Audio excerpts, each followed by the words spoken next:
Hey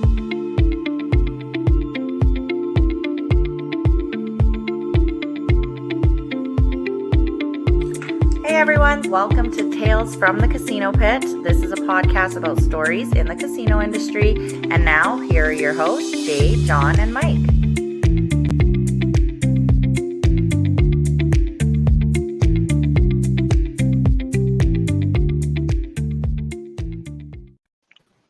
I absolutely love doing these intros. Well, good morning, Starshine. The Earth says hello. My name is Jay. Welcome to our podcast, Tales from the Casino Pit. This is our podcast. This is our third season, the second that we've put online. Welcome, everybody. We're streaming on 3 platforms right now. We're streaming over the Casino Industry Canada group. Hello, everybody on there. Everybody on my Facebook, hello, and of course, my beloved YouTube channel, Casino Dealer Jay. Thank you for subscribing to that channel. You are all good looking. Wave hi to you. All right, my co-host as always, the wonderful. Hey, how's it going? My kids are really funny too. Yeah, the piranhas, but they're funny. So, all right. So how's it going, everybody? Thanks for joining, and I'm looking forward to chatting tonight. Awesome.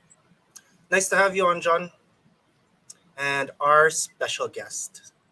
This is the second time she's actually been on our podcast, but it's the first time we're going to put her on Spotify. Hello, Pippa. G'day from down under. Hi. Great to be here. Very excited. All right. Pippa, could you, for the people that are just meeting you for the very first time, could you give us a little bit of information about yourself? Let us know about your casino experience, kind of your journey through the casino industry. And I mean, you have an exciting story. So I would love for you to kind of talk about it once again. So. All right. So I'm actually from a background of casino people, family that I knew at the age of 14 I was going to be a dealer. So started, I think I was 18 and 2 days old as a dealer.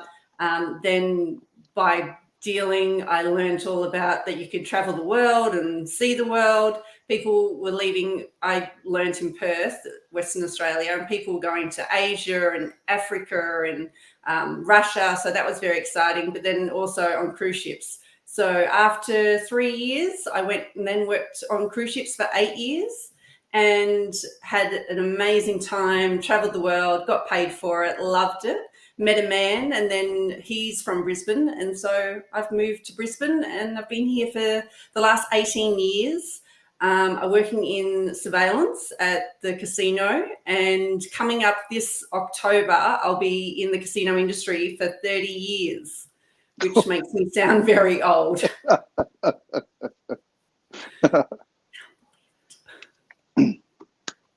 You don't look like you've been in the casino industry for 30 years. Thank you. Thank you. Oh, you're on mute. Sorry, just one quick comment here. We have Mr. Gerald, who says, we want Pippa. So that's his way of saying hello, I guess. Hi. I do believe the two of you did work together on a few ships. I believe it was 4 from the last episode. Really? Is it that many? So just off the top of your head, could you name the ships that you were actually on? Oh, for sure. I have a list. I actually started on the Crown Dynasty, which was Cunard. I did, I think, 3 months there. Then Song of America, Mercury, then I'm getting blanks. Mercury, then Sovereign, then Splendor, Viking Serenade, Millennium, Majesty, Monarch, Grandeur was in there. All the old ships that are all gone now. Millennium. Yeah, I worked on some of those too. I think they've now been recycled into kind of like tin cans, I think, like the Monarch and the Majesty and stuff. Yeah, they all got beached because of COVID. They all, there we go. Okay. So out of the ones that you did mention, Daryl has worked with you on the Millennium, the Song, the Mercury, and the Majesty. So he was probably following you, figuring out what contract you were on next. I want to be on that one too. Or vice versa. Vice versa. Yeah. Well, that's amazing. Pippa, I had you on because I really wanted to know how things were going in Australia. I know, like, the last time we chatted, we were going through a really large bout of COVID, and it was really like hit and miss with a lot of the countries. How are things going there, and will you be returning to cruising anytime soon? Well, for Australia, I think they did so well that they sort of harmed themselves, because we had, for practically 2 years, 0 COVID cases. However, then they started to open up, which you have to eventually. You can't just be locked out or locked down for forever. And because of that, COVID came in, and now we're learning to live with it. But we're definitely getting more cases than what we had in the past 2 years. And it is what it is. So I think it's optional to wear masks. On public transport, you have to wear masks, but I would think about 90% aren't. As far as at the airports, they've just released or just relaxed mask wearing at airports, but you still have to wear it on the airplanes. And then in any hospitals or elderly facilities, masks are still mandatory. And yeah, it is what it is. And I think we just have to live with it. And the casino industry, I think, was hurting for sure. But in probably the last 2 to 3 months is the busiest I've ever seen it. Whose alarm? That's my wife is cooking upstairs, and it's smoke alarm.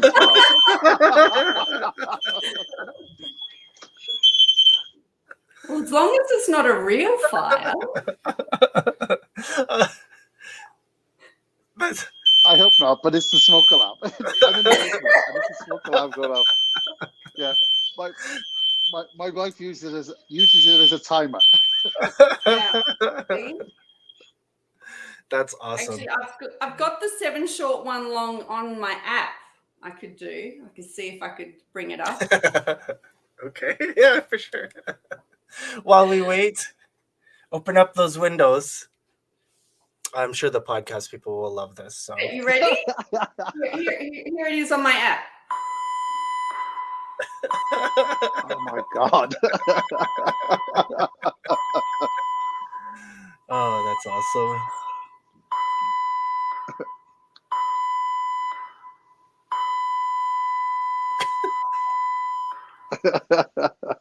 Oh, I love it.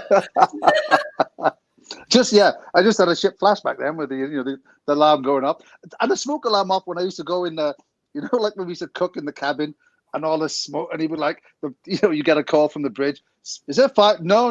I just got out of the shower. You just lie and they're like, are you sure? Yeah, just got out of the shower. And, left the door open. Exactly. Yeah, it's just the shower. You don't have to come down and check. Oh, gold. I really thought it would take a lot to set off those alarms, because I mean, there's so many people that were smoking in the cabins and around. I was like, this is crazy. Or I don't know. Yeah. People put their coat hangers on the water sprinkler thing, that if they took the coat hanger off, hard or something, it cracked the glass and then your cabin would flood. Oh, no way. It's going again. Sorry, I put myself on mute. No worries. Oh, that's awesome. All right, so yeah, so it's good to see that it's getting busier in the casino, and at the moment in Australia, we're actually finding it hard to get staff. So not necessarily gaming staff, but definitely bar staff. Just trying to get people to work. it was one of the busiest weekends. They had rugby league and 7 games in sort of over 3 days. Huge tourists, come into town to see the game. And the casino, say, has 8 bars. They could only open 2 because they just didn't have enough staff. Mm-hmm. So it's a shame. But I think it's because of the backpackers and the tourists that aren't coming to then fill those positions, as well as sort of kids coming up and they'll take anyone and they'll just train them on the job training just to get staff. They're desperate for them. You good, John? Yeah. Okay. Right now, maybe maybe my wife's going to cook something else. But right now it's stopped, I think. Yeah. So. Okay. Do you have any questions, John? No, but I think, excuse me. Do you think there's still people in casinos in Australia who want to work on cruise ships? Like yourself and all the rest of us. Like, is there still people who work there who want to be able to kind of like go and work on ships? Because I'm not sure if it's as popular over here now as it used to be like years ago.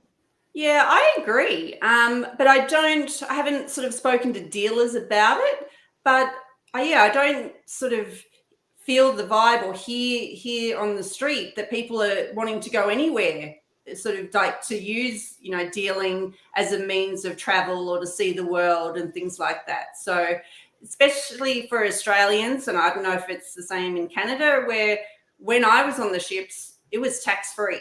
Like, I was paid in cash. It was fantastic. And, dealing away, and people are there saying, there's 2 things you can count on, death and taxes. And I'm like, well, I'm getting away with taxes.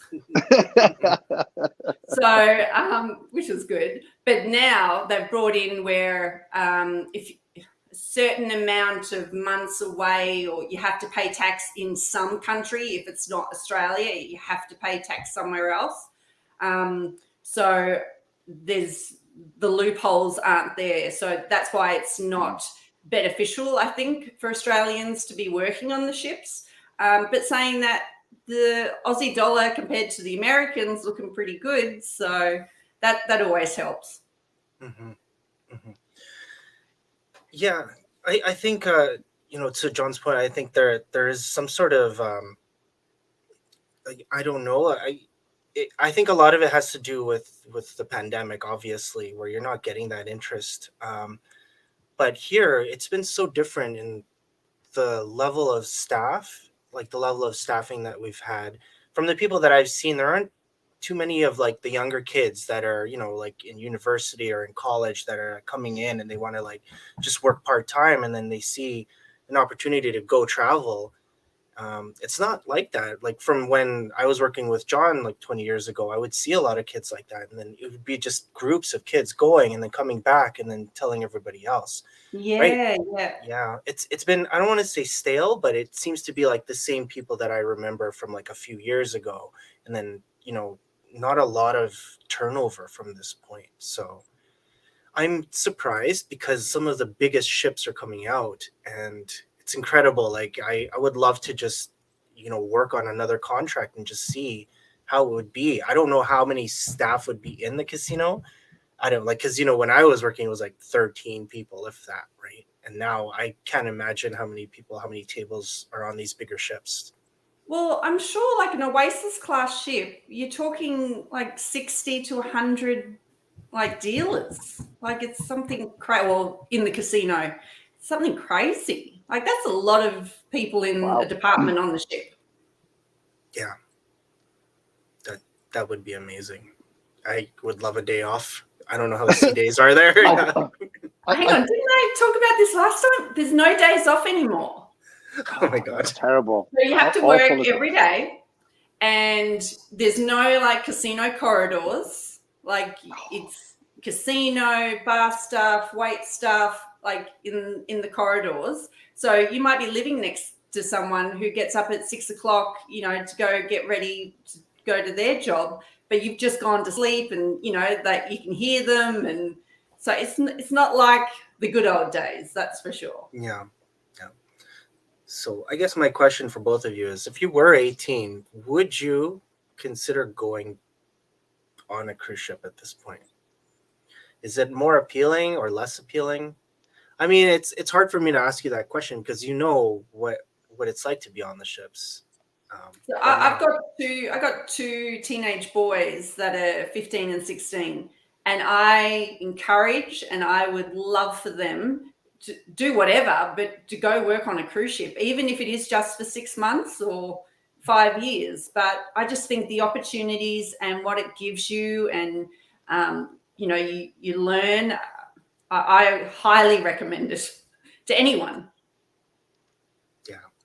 That's Like, well, right now my daughter is 19 and my oldest son is 18. I have a 15-year-old as well, and so basically, but my two oldest ones are at an age where they could both work in casinos if they if they wanted to. They don't, but they could. But I think, like I told them, I said, if you ever get the opportunity, travel. I think that's the best thing I got out of casinos was you traveled. I met some amazing people with different perspectives. You see different sides of the world that you probably would never go to or imagine. And sometimes you're like, well, I went to this place and I hated it. But at least you know that you hated it, right? You're like, oh yeah, the night before I'll party or I'll stay there and just do my laundry or whatever. It's like, okay, well, but I think that's I think now is the casinos are missing the opportunity to promote this industry as a way for young people to travel and to get paid. And like, I just don't see, I don't see it anymore where they used to be like, they would come into Edmonton or they come into Vancouver and like, oh, we're trying to get casino people or, ship people. Okay, we're interviewing for all these different positions. And they come into Vancouver or, be Edmonton or whatever. And they'd want all these people to come out. I mean, I think that Jay went to into Vancouver. I just don't see that anymore. Maybe it's because maybe they're going to different parts of the world to get staff. But I just think it's a great opportunity to work on ships to travel. Yeah, I just don't think I don't want to say cruise industry or the cruise companies are after Canadians, Australians. I think Royal Caribbean have like a technical college in China teaching people how to, different positions on the ships, going straight from there onto the ships. Like, the Philippines has always been, a huge employee, people with India. So it's just what they're doing. I remember like a long, long time ago, me and a couple of my friends, because Carnival used to do the same thing. They used to kind of like promote within the ship. So they wouldn't hire people outside and they would just promote within. So you could be working in the kitchen, as a waiter, and then you could get trained to be a casino dealer, whatever. But it's all kind of in-house. And me and my friends were hired in London, and we were all casino dealers. We all dealt in London, England. And we were the first non-Carnival dealers to be hired to go and work out there. And at the time, so two of my friends went out. I ended up waiting around because I was with this girl at the time, and she couldn't come out at the time because it was for medical reasons. And they kept saying, John, you come out first, and then we'll bring it out later. And I said, okay, well, I'll just wait. I'll wait.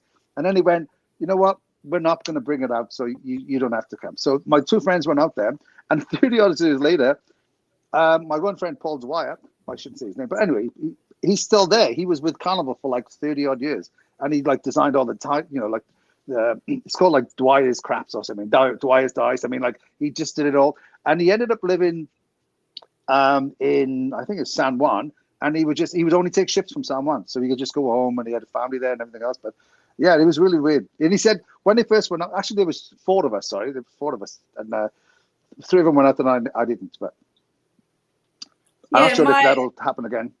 Well, my husband's cabin mate, who was a dealer, is now a hotel director. Oh, like, and then same with another casino manager is now a hotel director. Like, I think there's so many opportunities to, spread far and wide in doing the jobs that you do. Yeah, absolutely. Sorry, I'm just having some porn pop-ups here from my site. Go ahead, John. I know. I was like, you what? Yeah. So we've got the 7 short and 1 long upstairs in my house, and you've got porn pop-ups. Yeah. Yeah, just another Wednesday night, really. Nothing new here. Well, we are talking casinos, Well, exactly. Yeah.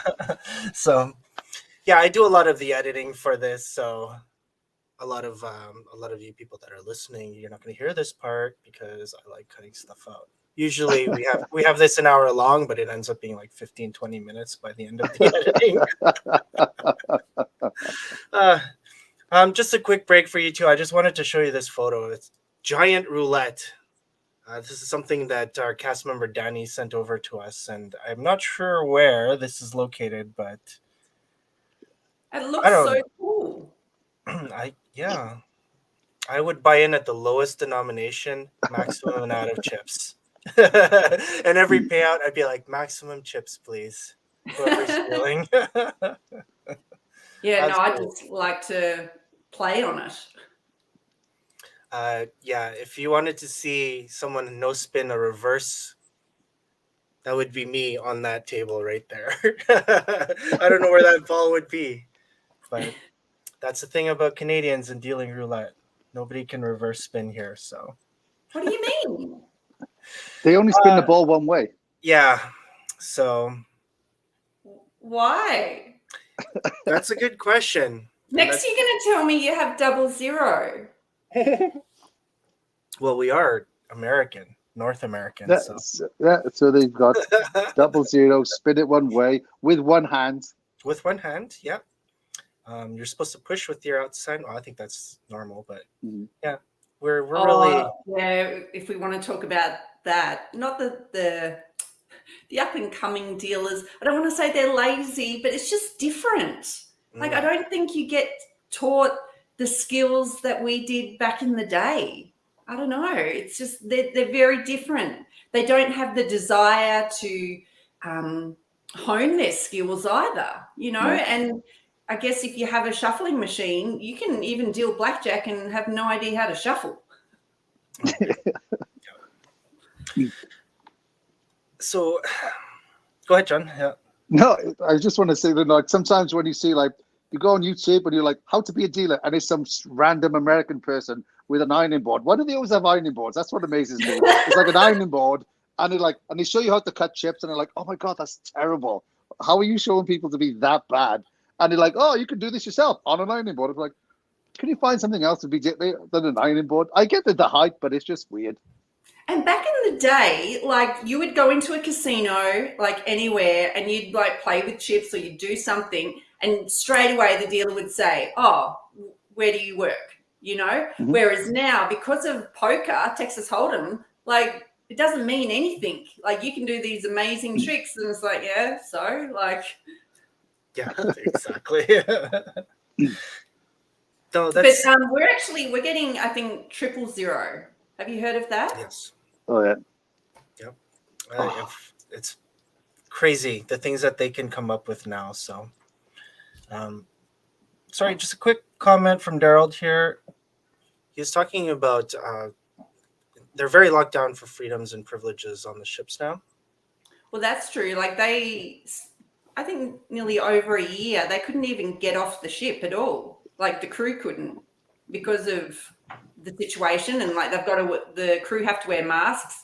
I didn't even realize that they had to wear masks even back of house. Like the only place they can take it off is if they're eating or in their cabin, which I didn't realize it was to that extreme. That's crazy. I can't imagine doing that for continuous, like for hours upon hours a day. Like that would probably be pretty, I don't want to say like aggravating, but it would be tough to be dealing, especially, if you are like out there and you have to, I don't know, be on dice, for example, if you're doing a lot of stick work, stuff like that, just talking to, oh my God, I just don't like talking with a mask on. It's really tough. Right? So, But I just find it weird, like when you have the mask on, it was easier for you to ignore people you didn't want to talk to because you could just pretend you're like, oh, sorry, I didn't see you there. I didn't recognize Yeah, you. But like, you don't have to smile. exactly, That's right? true. You're That's literally true. mouthing swathe words to them. You're like, and all of a sudden you're like, oh, I can't do that now. They can see it. This may be come across as offensive. Oh man. Gerald also says meeting people was very two-sided. I met Pippa, great, but I also met John. Oh boy. Yeah, actually, it was the weird thing is I met Daryl in a hotel, not a hotel bar. No, it was an airport bar. So we were both come back. I think it was in Calgary. Never worked together on a ship, but he was in a bar and he had like a Royal Caribbean bag. And I was like, "Do you work for Royal Caribbean?" He's like, "Oh yeah, where are you going?" And I was like, "Oh, I'm going there too." I think it was Calgary. Can't remember which airport we were at. He was sat at a bar, like a degenerate that he is. And then Nothing wrong So with I- sitting at an airport bar. yeah, exactly. And then I sat with him, and then there was two degenerates at a bar together. I was going to say 8 a.m., standard, having a Of course, beer. like breakfast of champions and all that. Mhm. Okay, last one from Daryl. He says, I saw a Vegas dealer air deliver each station separately. Here is 8 for your corner, sir. Here is 8 for your other corner, sir. I've seen that, and I think they're taught. I don't want to say I think they're taught that. Not every place is taught that, but I think a lot of the That's dealers just are taught crazy, though. Yeah, I can't imagine. And that would be like it. I don't know if they have multiple game dealers. I think they're working on that, but before I would see like a dealer, I would ask them, it's like, well, how many games? It's like just this. I paid for this course. This is all ideal, and it's like wow. So when I started, you got picked for blackjack or roulette. And because I was 14, I knew I was going to be a dealer. So like blackjack, I had down packed. I was ready to go. Went in there, they did some tests and they went, great, we're going to pick you for the roulette training school. I'm like, great. I know nothing. Well, I think I might have learnt my 17 and 35 times table maybe to like 10 or something. But I learnt roulette, loved it. It was the best. And when at the end of the training session, they came back and said, these are the previous dealers, what they sort of felt like when they went up on the floor. And one of them said that you just couldn't get away from the patrons. They were just like in your face. And as a roulette dealer, I was like, what are you talking about? You just walk away from them, And then when I learned blackjack, I was like, oh, this is what they mean, because they're right there. And I swear, my first 40 minutes of dealing blackjack, I'm like, where's my break? Where's my break? I was like, I can't believe that people deal this game only. It was, ugh. Oh yeah. That is crazy. I worked with a guy a long time ago, and it was the same kind of what I worked, Pippa. They used to have a training school, and he wouldn't tell you what they were, right? So you get trained in the casino. So I went in there and they're like, okay, we're going to teach you roulette. I was like, okay. And at the time, the casino only had 3 games. It had roulette, blackjack, and craps. There was baccarat, but the casino I worked in, they didn't like it, so they got rid of it. So the casino only had 3 games. So I went there. I learned craps for a year. Roulette for a year, and then after that, I went onto craps. But there was a guy there who learned blackjack, and he wasn't very popular. And he'd been there forever, and he got promoted as the pit boss, but he couldn't watch any of the games. So he sat and all he could do was blackjack. And he was this insane. And we had those, like you see a lot of the casinos where they have like the kind of like the big chairs, right? He'd sit on it. And he was this crazy. He would sit there and for an hour and he'd go, I'll look this way for 20 minutes at anything. I look that way for 20 minutes at anything. And then I look that way for 20 minutes. And then it's my break and I go downstairs. And he was always tuxedo. And because he hated him, because they wouldn't put him anywhere else. And the casino used to pay for his tuxedo. He used to shave it, get like a Bic razor, and he'd shave the legs so it would wear out faster. He was so like you see him in the break room. You're like, oh, what are you doing, Tony? Oh, just shaving. And he's there, and he's just shaving his pants because he's like, he hated him that much. He's like, just gonna make him buy me a new pair of pants. So it was such a crazy place. That's hilarious. Sorry, that was so funny, John. I can't imagine having something like that do that. So Pippa, the other reason why I wanted to bring you on is I wanted to talk about cruises, really cool things. This is your YouTube channel. It's called Ocean Time. I'm a fan. I've subscribed. It's amazing. I love Thanks. watching your videos, listening to your stories, and you have a lot of. There's a lot of other fans that kind of put in their comments whenever you have your streams, and it's really cool to watch. But could you kind of give us a rundown of Ocean Time, what it's about, what you love about it, everything about about your channel? Absolutely. So it started out, I took a group of family and friends finally that got on board and went for a cruise with me. And so I started doing videos to inform them and help them about our time at sea. And so it just grew from there. And I am very happy, willing, and able to talk about cruising and help people at any time. And I just love it. Over the last 2 years, it's definitely been a challenge, and not many videos have been posted. But this coming Australian cruise season, I have over 8 cruises booked. I cannot wait to get on board and to do more content and just show everyone what it's like to be on a cruise and enjoy the cruise life. Yeah, that's really awesome. When you talk about cruise life, what are some of the things that maybe a lot of people don't know? It's been 20. Oh my God, it's been 20 years since I've been on a cruise as a passenger. Almost 20 years. There's a lot that's changed, and I know that the ships are much bigger, and there's so much more.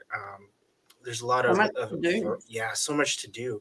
What are some things that maybe some people aren't aware of going on to Well, a I cruise just ship for the think first time?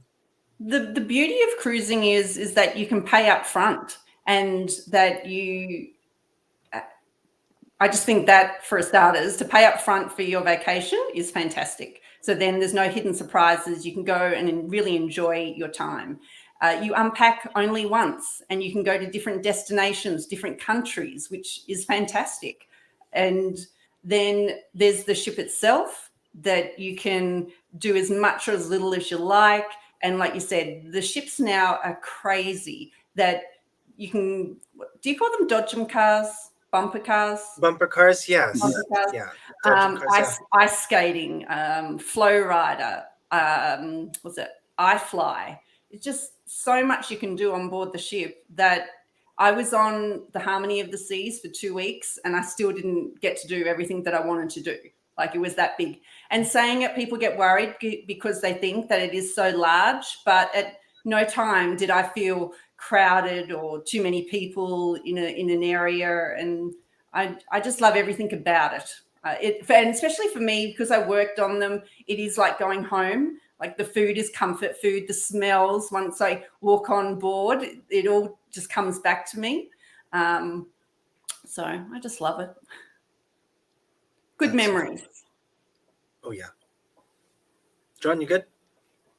Yeah, I was just going to say that my wife and I, we met on a cruise ship for Royal Caribbean, and next year's our 25th anniversary, and we're going to go back. We want to go back on Royal Caribbean for that 25th anniversary and take our kids and just say, this is kind of this is where we met and what this is, blah blah blah. And I'm sure it's obviously not going to be. I know it'd be fun if I could sneak in the crew bar, but that'd be weird. But because back in the day, we'd be like, my God, there's a passenger in the crew bar, get him out.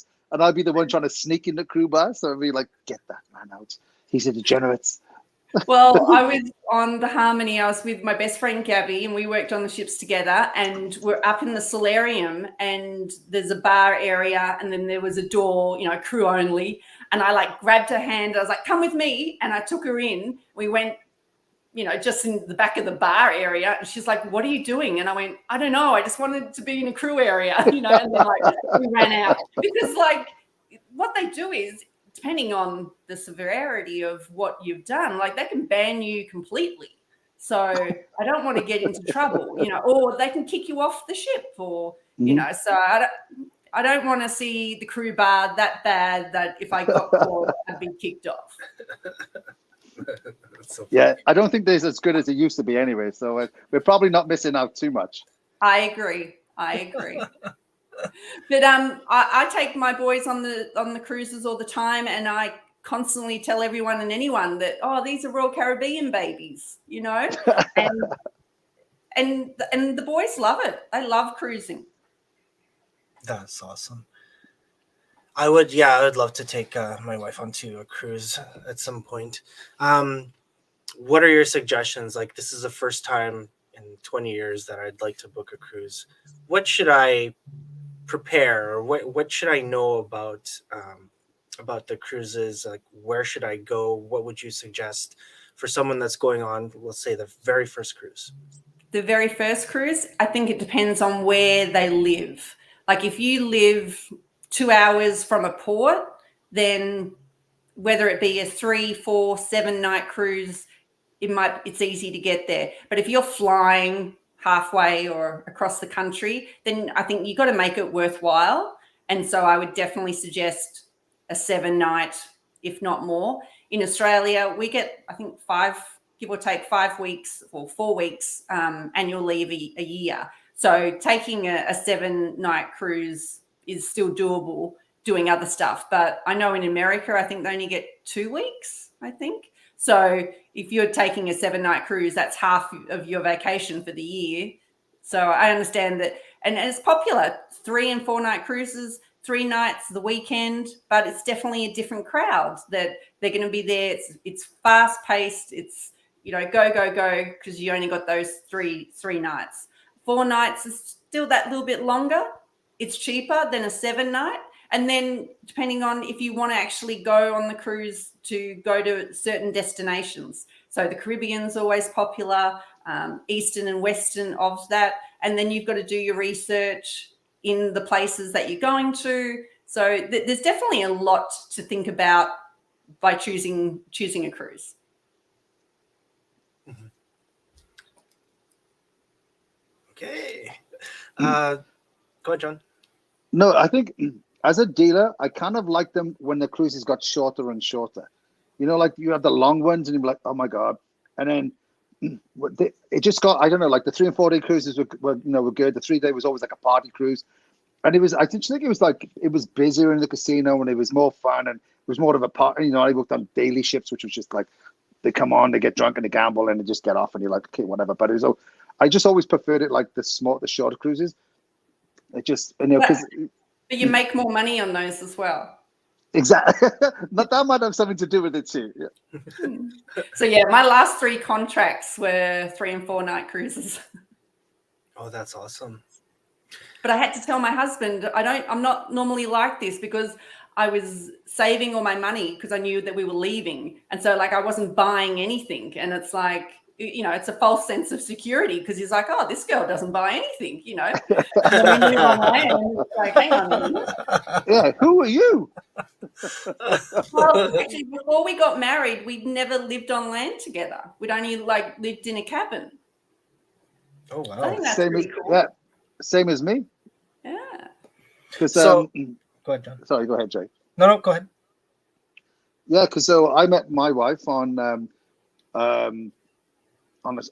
ship, and then we met again on the second contract, and then we flew to Canada, got married in Canada, and then went back on another ship. So we'd only ever, we'd spent like 3 years together, all on a ship, and by the time we came back to live in Canada, it was like, oh yeah, we'd live together in a box, So if you can live on a box, you could live in a house or an apartment, whatever. Yeah. But how was that transition? Because that was the biggest thing for me. And did you work with your wife? Yeah, she was in the casino. Yeah. So same, that I knew by moving onto land that I wasn't going to be able to spend the time with him because we possibly could have different jobs or commuting, and it's just different. Whereas on the ships, you're basically with them easily, 90% of the time, and I was just conscious of that. Like I liked hanging out with him, Yeah, when we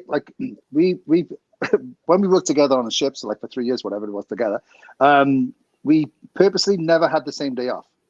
the entire time we had our contract. We always had a different day off. We're like, no, you have your day off, I have my day off, and we do whatever. I mean, it's not like we went to different places. You're getting drunk on a ship and you went up in a cabin, right? But it was just like, we always made sure we had different days off.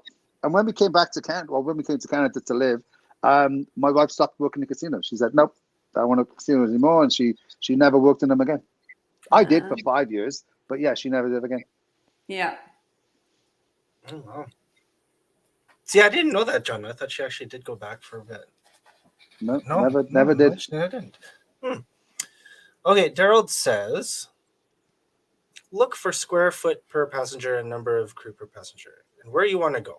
The longer the cruise, the older the passenger. So, is that correct? Australia, though. Well, it is, because they're the ones that can afford those longer cruises, retirees. So that's definitely an option. It definitely is true. However, in Australia, because sort of to cruise anywhere, you're looking at a minimum of a 7-night cruise kind of thing. Like the average night cruise out of Australia would probably be 10 to 11 nights, which I personally is my favorite, because after 7 nights, you really unwind and you're relaxed. And I consciously say to myself, like, I'm so grateful that I have 3 more nights. I don't have to pack. Like, I'm just really into cruise mode. Whereas again, like I've been on 3-night cruises, and you're on the go the whole time, and they're great for what they are, but they're not relaxing, because it's just go, go, go. Mm-hmm. Yeah, I think it's a different experience, because I joined the Legend, the first cruise ship I worked for Royal Caribbean, and we did 10, 11-day cruises through the Panama Canal.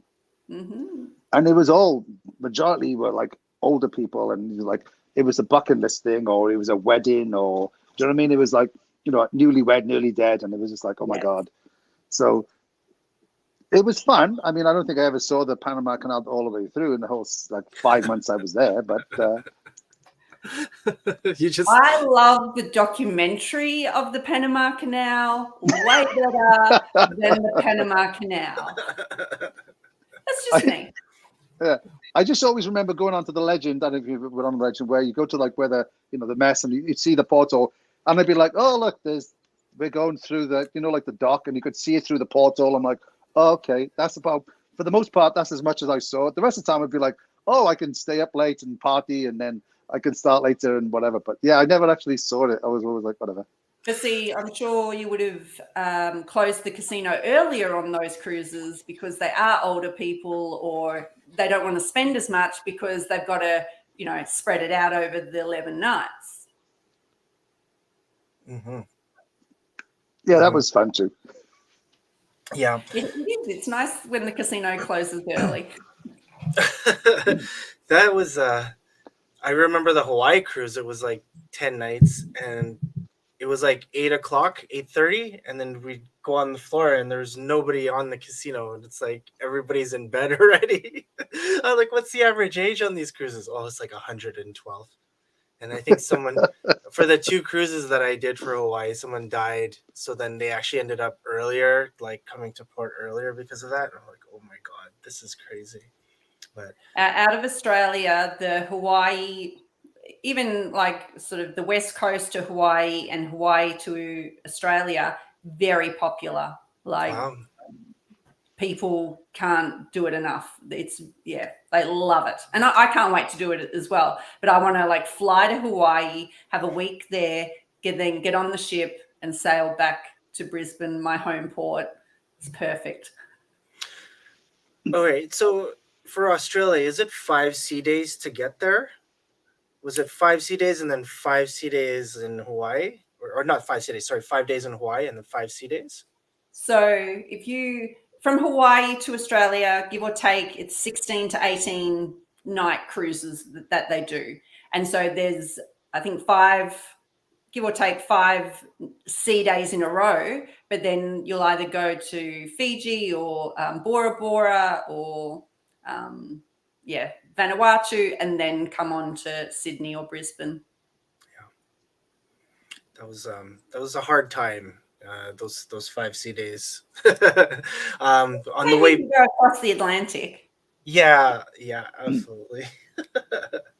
uh, oh my god. Oh, and sorry, when you guys were talking about Panama Canal, when I did Panama Canal, it was 14 days. And one time this guy went on like both ways, so he was on for 28 days.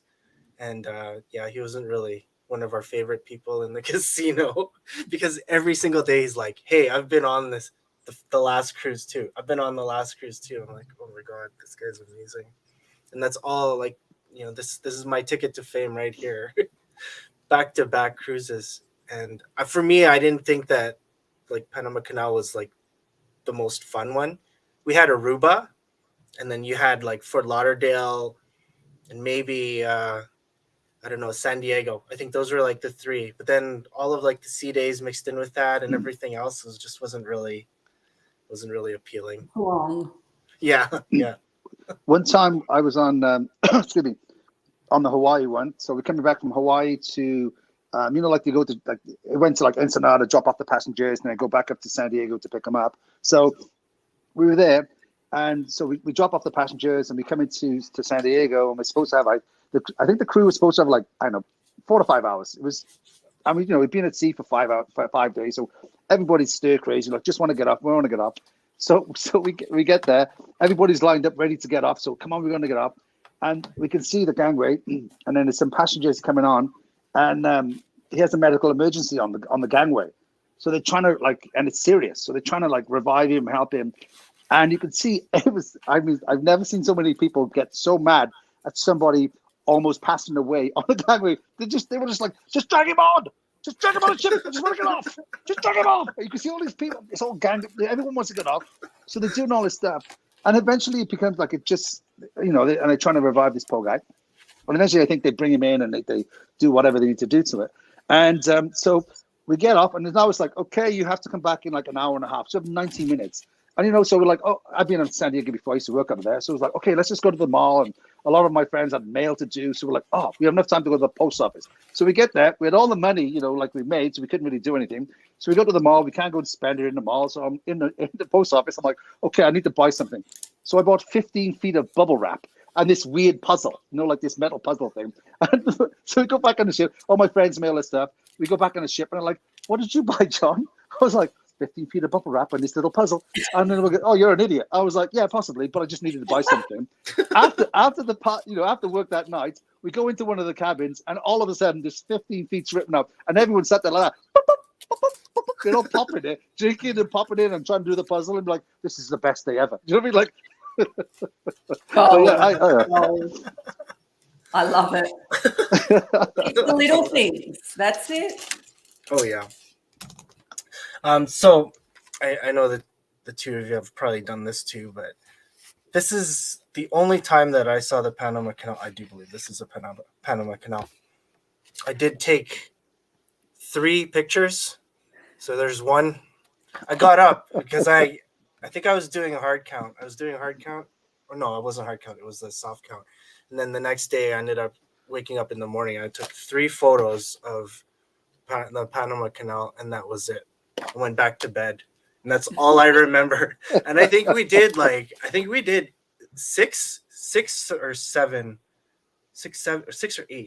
8 actual like cruises, and that's the only time that I actually saw the Panama Canal, unless I was working. And that's the thing, like when you're working, because people will ask me this all the time, what's your favorite port destination kind of thing? And the thing is that it's so different when you're a crew member. It just doesn't mean it. It doesn't mean the same. Like, exactly, like Panama Canal, it's like, oh, okay, click, click, bed, And like you said, though, for other people, it's a bucket list. It's like the cruise that they've been saving their life, and that's where they wanted to go. And whereas, like I will say one of my favorite ports is Key West. Now, to an American, they're like, huh? And it's the memories. It's the fun times that I had with my friends in Key West. It's just very different when you compare people's perspective of a port compared to a crew member. It just is. Yeah. Yeah, I didn't go to Key West too often, but I loved it when I went there. Going to like the Hemingway bar and stuff like that. It was such a fun place. Same as like Venice.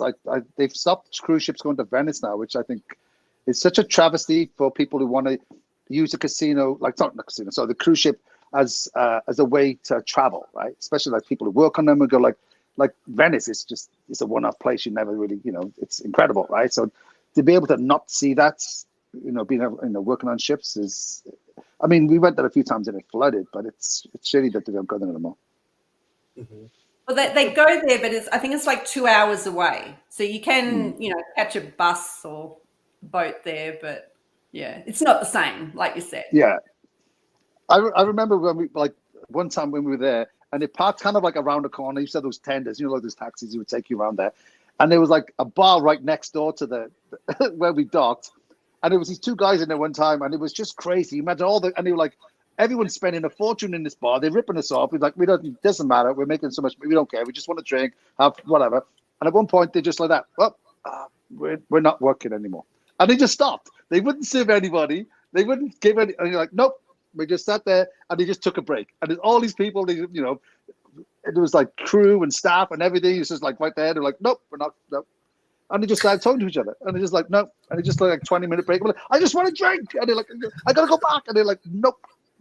They just wouldn't. And it's not like anybody, but they were getting stiffed on it. They must be making a fortune. They're just like, no, just not going to do this anymore. It's so funny. Oh, I love it. Crazy. That's awesome. Okay, so back to a couple comments here. Daryl says the song Panama Canal. We had a poll for the 21 days of how many would pass away each week. I won week 2 with 4. It happens. So funny. Daryl's itinerary for Panama Canal was Costa Rica, Aruba, Barbados, Costa Rica again. Not bad. We had Colombia when we went. I was scared to get off in Colombia. Yeah.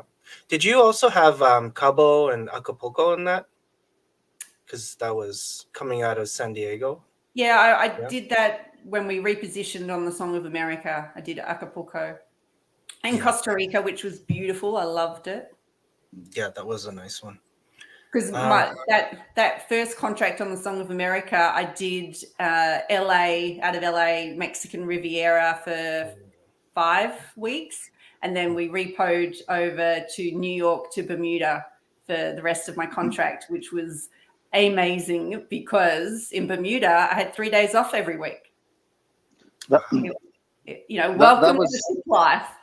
Yeah, that was my last ship. We intentionally, my wife and I, on purpose. We knew we were going to leave. We were supposed to come out to bring the Voyager out, but we'd already decided we just didn't want to do another cruise. We're like, you know what, this is it. I was probably offered a job in Canada. So I'm like, okay, let's just pick a ship and just be easy. We're not going to make much money. And so we did 6 months doing New York, Bermuda, and it was so much fun. We made nothing, but it was so much fun. Yeah, I love that story. I love it. And I talk to my husband, like we talk about, should we go back, just do one more contract, just for the fun of it. But it won't be the same. And it is way better cruising as a passenger than working.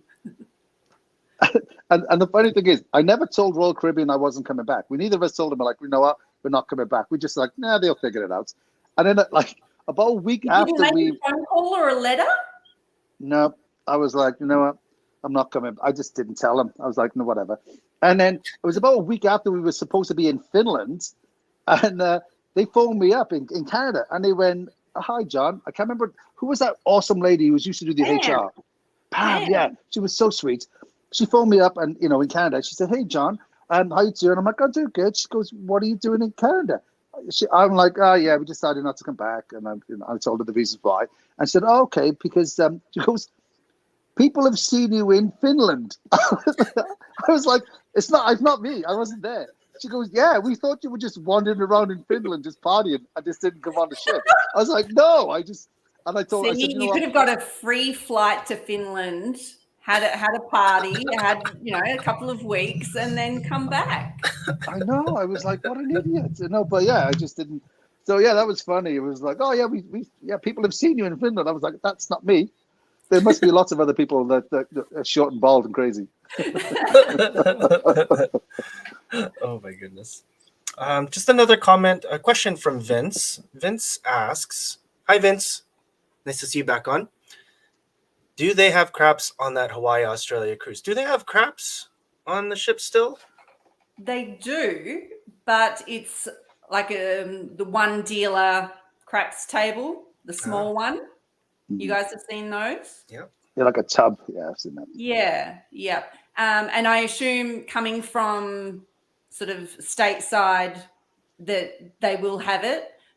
If it was coming from Asia, they might not have craps on board, and whether it stays that it's all up to the casino manager. So, but I would say yes. Okay. Just on that, do they have something like this? Do you think that would be something that would come on the ships? Do they have that in Australia with the electronic craps? Or a lot of electronic table, like roulette, for example? Do they have like electronic they definitely version? have roulette, blackjack, baccarat. But because I'm thinking like Vegas, I know that I've seen it there, but Right. I haven't seen it in Australia for the craps. Okay. So, yeah. But they do have craps in Australia still. Yeah. Okay. But again, like, so in Brisbane, they've changed it to that small craps table with just the one dealer. Yeah. I don't know about Sydney. They did have a large one, but again, it could have changed because it's just all about, paying four staff compared to one staff. Yeah, absolutely. That's sad. That's very sad. Well, saying that, I'm surprised because I'm sure when I started nearly 30 years ago that there'll be monkeys doing my job, like I will be obsolete. And I guess with the videos that people, especially my male friends, like to play the roulette or the blackjack dealer, up on this big screen in her low cut top uniform, they're quite happy to play those machines. But I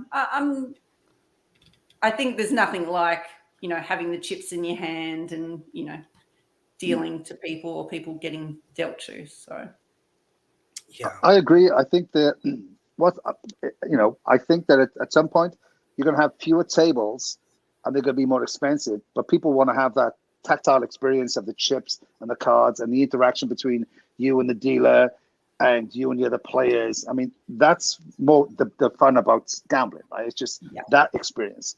It can't be replicated with just like you said, it's just a video of this. You're like, you talk to her, you're like, you just look like weird then. You're trying to talk to us. But I think that's what'll happen is it's just like, like multiple types of games, right? It's like, okay, you learn here, but if you want to actually have the real experience, it's going to be more expensive and high, the minimum limits are going to be higher, but and that is the beauty of those machines, that people can learn to play the games without looking stupid or feeling stupid, and they can work it out. And they're lower limits. In Australia, the limits are crazy high. Like, I don't know what they are like $30 blackjack, like minimum. That's a lot. Wow. Yeah. That's. I'm not playing that. Like the average blackjack table would easily be 25 to 50, and that's the main gaming floor. Wow. So how much was it? Like, what were the limits when you were playing and it was a lot of fun? Like for me, when I was young and dumb, it was $5. Yeah, that was kind of what we were working on, and so I'd be happy with $5. Like I can play with $5. I can't, you go in with $100. That's at least 20 hands, so I can do that. But if that's a $25 table, that's 4 hands. I'm not going to get entertained if I lose 4 hands in literally 4 minutes. No. Yeah. What are the minimums on roulette? Is it equally as high on roulette as well? So roulette's $5. So if you want to buy like, so a stack, whatever color to play the numbers, it's $100 for a stack. Yeah. Wow. Well, and it's, what is it, like $10 or $25 on the outside? Okay. Wow. So but when they bring in the 000, they will bring that down, excuse me, to I think like maybe $2.50, but you still have to like lay out a minimum of 20 or something. Like, yeah, they're all about high limits. That's kind of sad. I say sad because, I mean, the last episode, we spent a whole hour talking on the last episode about whether casinos were like cool to go to. Is it something fun for someone that hasn't been in the casino industry? Is it like cool where, you can go out with your friends on the weekend and have some fun, have some drinks? Or is it just not appealing anymore? Have the limits been too high? Is it just not fun? I don't know. Like, there's been a change like the last few years, and I don't know if it's the pandemic, but the staffing levels have been short here as well. So there isn't, it's not like how it used to. And you talk about dealers and whether the skill level is there, or some dealers can be lazy, and it doesn't really make the casino industry look good. Like, it's the optics, right? Yeah, definitely people around my age, like my kids' friends' parents, they would never even consider going to the casino. And they haven't been to the casino. It's in the middle of the city here in Brisbane, and just no one that I know goes to the casino. Yeah, some young men will go and have a night out, but I agree, it's not like it was, that sort of prestige, a good night out, a fun night out. It's just not like that anymore, which I think is a shame, because it could be. Yeah. Okay, so it's the same over there than it is here, which is kind of sad. How are you doing for time? We just broken an hour here. There's a lot of okay, excellent. I'm going shopping as soon as I'm done here. Okay. So for your husband's sake, we'll just keep you on for a little bit longer. No, he told me I've got to go and buy some tennis rackets and balls because we're going on vacation on Saturday. So just getting prepared. Yeah. That's awesome. So Vince says, hello. Hi, guys and gal. Good to see you again. Good to see you. Daryl said, I had a flight to New York and a hotel. So I went 10 days early, stayed in the same hotel, presented the one-day bill to the celebrity purser, paid me off for the full 10 days, hotel food and booze. Really? Well played, Daryl. That is awesome. I love it. Daryl's also saying hello to Andrew. He's working. Well, okay. Hello to Andrew when he comes home from work. $2 was Daryl's minimum bet when he was playing. So back then, the mob still owned the casinos here in Canada. All of us had hair, as far as I remember. So it's quite a long time ago. Yeah, I learned 25 p roulettes, and we had $1 blackjack, and outsides were $1 to 1,000, and on craps was $1 to 1,000 on the pass line, and the same thing was like on the center action you could have $1 like a $1 roll, like a dollar horn. Wow. It was just but I think though there were people there who really loved just having like big piles of stacks, right? Like we had this one guy whose name was Arrogant John, and he was terrifying as a trainee because he would find an empty table and he'd go and he'd buy in for like $100 or whatever, £100, and he'd be like, what do you want? And he'd like, 25s. And I'm like, oh my god, he's got 400, and he'd pick like 3 numbers and he'd just pile them all up, and he would be like, while he spat, he goes, just spin the ball, and he'd like, what? And he'd like, poof. And he was, oh my god, please don't come in. And then it got so bad, he'd be like, I'll have, the payout's like 600 something. He goes, I'll have all chips. So because it was like a big casino, we're like, I just give him 2 colors. And he just give him 2 colors and it's all his. But in hindsight, it was really good because you learned how to deal with these huge bets, and it was like, is there anything more boring than playing like on roulette on the ships, where it's like, oh look, he plays 3 chips and it's 8 on each. You know what I mean? Like, oh, okay, you got 8 blue. I'm like, okay, can I deal something else now? Oh my goodness. Yeah, that's hilarious. Oh. But you'd be standing there just going like, please don't hit it. Don't hit it. Don't hit it. I distinctly remember, like sometimes they were like, okay, we got to do lessons. I'm like, oh, don't put me on roulette. I don't like doing it. I'll do anything else. They're like, oh, and then sometimes they're like, oh, just John, do it. I'm like, okay, fine.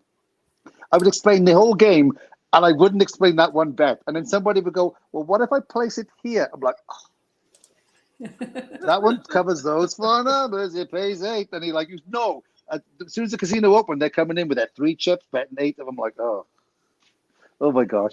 Oh yeah. In reference to the low cut dealers, Vince says, you sold me at low cut top dealers. Okay. Minimum. What? Oh yeah. Okay. They're robotic. Yeah, but how can you wear a bikini in a really cold casino? Well, that's what the background shows, and be okay with that. So get her a sweater. Anyways. Vince says his minimums in the East Coast are 15 to 50. So Eastern Canada, this is where Vince is. That's pretty high. I mean, we've gotten to like $10 now. I think $10 is a minimum for a lot of the blackjack tables here. So it is going up as well on the West Coast. And then in Vegas, it's like $25 now. From everyone that's gone and come back, they've been telling me it's like $25 is a minimum. And that's on a good day. Sometimes on the weekends, it's like $100. I'm like, $100 on craps? I'm like, what can you bet? Can I bet 100 on the line? I've got to go to downtown to play craps. The El Cortez or something. El Cortez, yeah. Yeah. Yeah, because, exactly. Yeah, I'm not paying $100. And again, it's a shame that if you want to play these games, but I'm just priced out. I'm not going to do it. Yeah, and maybe that's why a lot of us don't go anymore. Just because, I mean, for $100, I could probably go watch a show in Vegas. Why would I want to place a bet, right? I mean, there's just more value in like something else. But do you think, in a way, though, they're pricing it so it's kind of they're kind of creating the behavior they want to see. They want you to go onto a slot machine, or because you're like, well, I got $100, I can make one bet there. But if I go over there, I can play the slot machines, and they will give me free alcohol. Do you know what I mean? So in Australia, there's no free alcohol, and our slot machines here on the East Coast, any bar, not bar, but a pub, a hotel can have slot machines. And so the casino is just one of many if you're going to play the slot machines. Now, it's the only place you can go for table games, but I think that they don't, talk it up enough, they want the one person that's the high roller, and they don't want the other 99 sort of plebs. It's a shame. Yeah. I guess it's just business. That's exactly what it is. It's just, getting that high drop, and, these are your high level players. And like, if one player is betting $100, that's $25 players right there. So yeah, it's kind of sad because the fun people are getting priced out. So yeah. Okay, so a couple more comments before we close up. Vince says El Cortez is awesome. Binion still has $5 tables in the mornings. Okay, that's cool. Add from Mild to Wild, I agree. Oh, John. I think they're keeping limits high to get more slot play interest. Yeah. Gerald says another reason why poker is so popular. Yeah. Vince, I'm not sure what kind of contact are you looking for here, buddy? You gotta let us know. Not on the podcast if you're looking for some other stuff. Do you recommend anybody like a contact in Hawaii? I'm not sure if that's a cruise ship Is contact. this for a cruise ship contract? Yeah. So let us know, Vince, and then we can forward that off to Pippa. Yay! I've never been to Hawaii. To what? I've never been to Hawaii. You've never done the Hawaii cruise? No. Oh, okay. Never mind then. So for the Hawaii cruises, I've done Asia. We went through the Suez Canal. Did Europe, Mediterranean, Baltic, transatlantic. Bermuda. I've done Quebec City, like the east coast of Canada, Caribbean. And that's it. So I haven't done South America, and I haven't done Hawaii. I've done Alaska as well. Wow. I've done South America. Okay, that's for another episode. So see, that's why I didn't get off in Colombia. No, fair enough. I've heard stories. And they're true. I won't lie to you. Like because we did four cruises, and I got off before Carnival, because I'll tell you some other episode. But it was okay. I mean, that's where I came home from on my contract, and it was crazy. Buenos Aires was my favorite because it felt like an American city, and that other than that, all the other ports were really scary to me.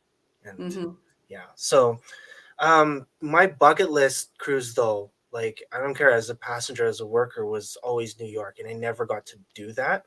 I never got to be a passenger on New York. So I think that would be something that I'd love to do. And then John tells me when he went on the Legend, was it the Legend? Was that the ship, or what ship was it when you were there? I was on a Horizon. Horizon. New York, Bermuda, yeah. Yeah. Okay. So I know that. I know the size of that because that's one of those awesome celebrities. I forgot what the sister one was. What was the sister for the Horizon? Would that be Mercury? Zenith? No, because Mercury Zenith. Zenith, yeah. Yeah, because that was going on that too, and that was one of my options. But I picked Sovereign. I didn't end up going, but my bucket list is definitely New York, and that's probably the next place I want to go. For you, if you didn't go to Hawaii, maybe that's on your bucket list. I don't know if that's appealing to you, but is there any other place that you would want to go cruise, and maybe suggest to somebody else? No, like I said, so fly over to Hawaii, spend a week there, and just enjoy everything that will bring, and then cruise back, because then by the time I get back, I'm nice and relaxed, and it's 30 minutes from my house when I get back. That's a perfect holiday. But when we're cruising from Hawaii to Australia, we're going through the international date line, and you gain an hour every night for those 5 sea days. Wow. So you can, party hard or do whatever, or you can sleep in the next day. Well, you can do both. So that's exciting. That's what I'm waiting for. The kids to be out of school, and then I'll be doing that. Because you can go the other way, which is fine, but the other way you're losing an hour every day for those 5 days, which is fine. But I'd rather fly there, get over the jet lag, relax, sail back. Wow. Just one thing. You just reminded me something about losing time. I remember that a long time ago, I was working. It was the first time I actually went to Australia. I was working on a ship out of LA doing 3 and 4 day cruises, and it was at the same time as Rodney King riots, right? So I flew to Australia because I have a brother who lives there. So we flew there. We had a family vacation there. It was all kind of cool. Then the Rodney King riots happened, and they were like, "Oh my God, this happened in LA." And my mum's like, "Oh my God, you're going back there? It's crazy. Don't want you to go." I was like, "Oh, it's gonna be fine." So anyway, and then I flew back, and then I joined the same ship that I left, and then so that night, so I get back on there, and I'm like, "Oh yes, it's my birthday." So we went out on a party, and I felt really, it was great. They gave me the day off, and I was, went out and had a great time. The next day, I went into work, and I'm filling out all the paperwork, and at the end of the night, like, "Johnny did it all wrong, you dupe." It's like everything was wrong, the dates and everything. I'm like, "Well, what do you mean? I forgot to change." Like you gain a day going there, and you lose it coming back. I celebrated my birthday on the wrong day, and when I felt really ill, it was actually my birthday, and I felt I hadn't changed my watch or nothing, but they didn't know. They were like, "Oh, it's just John's birthday." So yeah, so I celebrated my birthday on the wrong day, and when I felt like shit, the manager was like, I want to give you heck, but you just lost your birthday. Yes. Yeah, I'm like, yeah, I'm an idiot. You leave here on the Friday and you arrive in LA on the Friday, give or take an hour or two either side at the same time. So especially, it doesn't matter where I was in the world, I would always start celebrating my birthday Australian time. Okay, it's very important. From the Australian time, you start celebrating a birthday until it hits your time, wherever you are in the world, and then you celebrate it from then on. Now, I have an amazing best friend whose birthday is the next day after mine. So we're on the Sovereign out of Miami to Nassau, 3 and 4 day cruises, and we started celebrating when my birthday started, and so then by the time it got to hers, it was still mine, and so we partied for a good 72 hours. It was our birthday. So cool. Oh my god. All right, so we've gone 15 minutes over. Thank you so much, Pippa, for staying. I love talking cruising. Oh, good. So you're okay if we have you on once again, once we have some more updates, once you've gone on your cruise. I'd probably love to see if we can get some videos from you, just from what the cruises look like. I didn't even say. So I've been in March. I went over to LA and did 3 back-to-back cruises on the Navigator. Oh, cool. Oh, cool. It was fantastic. It was just so good to leave Australia because I could legally do so. But I had to get tested over in LA, but then got on the ship. Basically, from getting off the Uber to on the ship was 15 minutes, and everything was exactly the same as cruising sort of before COVID, except for the crew were wearing masks. Mm-hmm. Everything else was fantastic. It was great. Wow. Yeah, that's crazy. I can't wait till you go onto one of the Navigators. To me, the Navigator is like a huge ship already. So something bigger than that, I can't even imagine. So I can't wait till I experience it, or if you can kind of share some photos or anything about that. I mean, that would be great for us. Absolutely. Yeah. Vince says he's looking for the contacts because of the Hawaiian crap shooters, who have a wonderful YouTube channel. About 30 plus members, always looking for cruise packages. I love these guys. They play hardcore dice. I would, it's like Fight Club. I can never talk about it because I'm not a part of it, but I'd love to be a part of it, but I'm not. But cool. Anyways. Once again, thank you so much, Pippa. Is there any shout outs that you'd like to do? We always do this at the end of the podcast. Anyone you want to say hi to? I don't know. Andrew. I don't know. Thanks to you guys. Sorry, yeah. You got me on the spot. I know, I should have started with John. Actually, let me start with John. Okay, go ahead.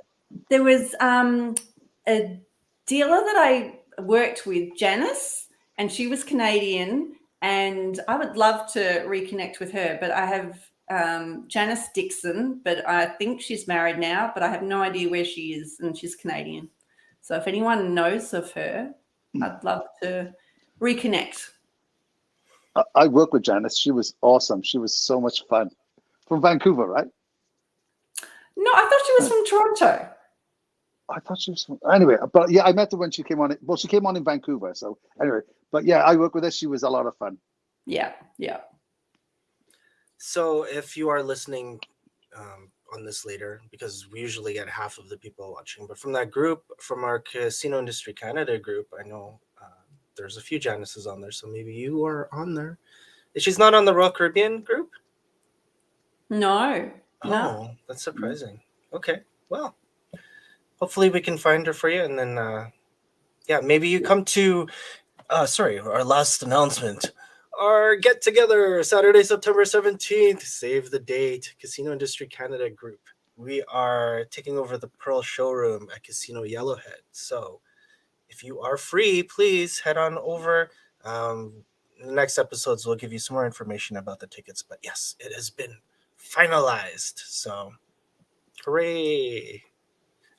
Pippa, once we get famous and we make more money, then we'll fly you over. Hey, I go to the States every year practically, so I can fly up. It's fine. Yes. Once we find Janice for you, and then now it'll be like a reunion that we can tape for the There you channel. go. So, Well, I want to do a reunion, like a casino reunion on a ship. So that's definitely in the works. That was really cool. The one that you set up. I know that because of COVID and everything else, that probably put a wrench in a lot of people's plans. So yeah, I think once everything kind of passes on, I think it'll be a wonderful idea for you to get some people over, and probably one of like the really fun ships. Actually, it doesn't matter what ship it is. It it's always doesn't. about the people. I feel sorry for whoever the casino manager is, but it is going to be so much fun. Oh my God, it would be.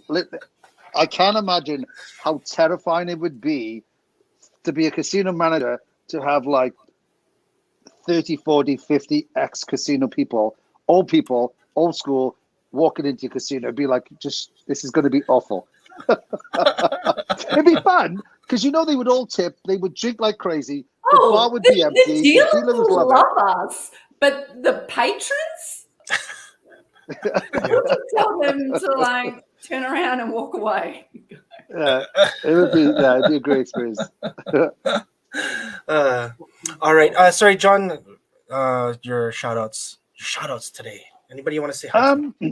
I want to shout out to Pippa. It's always good to talk to her, and she's got some great stories about working on ships, and and it just brings up, whenever she talks about things, it reminds me of things about what it was like when I was there, and the experience I had, and it's always great talking to you, Pippa. So thanks for coming on.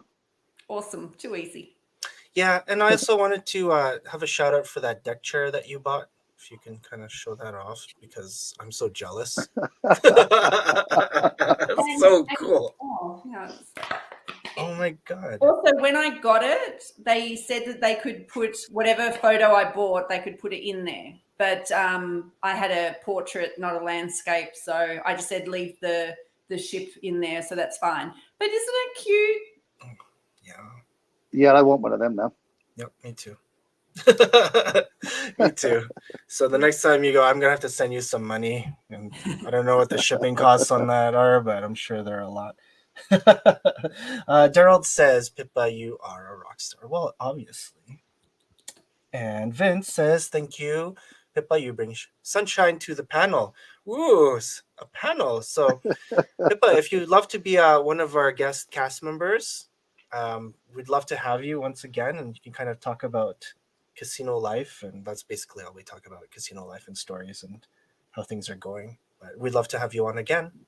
Cool, thanks. Excellent. Okay, a hi from work. I don't know who that is, John. It's one of our cast members. I think it's Danielle. Let me just check. I'll just see. Okay. Before we cut this off, just make sure we have her in the recording of the podcast. Hello, Danielle. Yeah, it probably is Danny. I just have to join. Oh, yeah, it is. Yeah, she says yes. She's incognito. Awesome. All right. And it's all day, Danny. Yes. Oh, sorry. Yes, all Danny. day, Danny. Yeah, that's right. All right. Perfect. Perfect. Okay. Once again, guys, thank you so much for joining us. And Pippa, thank you once again for being our special guest for this episode. Everybody, enjoy the rest of your. What day is it over there in Australia? Today's Thursday. Okay. Everybody in Australia, enjoy your Thursday. Everybody else, enjoy your Wednesday. Enjoy the rest of the evening. Thank you so much. See you guys. Take care. Bye. Bye-bye.